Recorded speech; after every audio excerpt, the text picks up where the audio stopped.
သားစုအိမ်မှာအချိန်တွေအကြာကြီး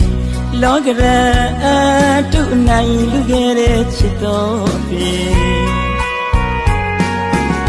ကျန်တဲ့ဘဝခီးလမ်းမှာစနီမယားနဲ့သမီးသားတွေ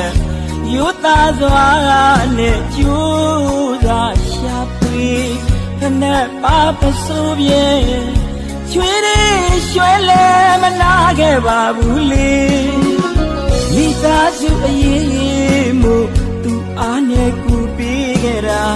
ပြောဆိုတဘောယူအိမ်ကလူချမ်းပင်ပန်းရှာသူအဖေ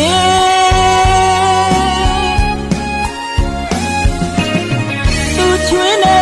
ရတော့လေလေသူကလေးတွေမြတ်တာတရားစနီးမရတော့သူကမရနိုင်ပါ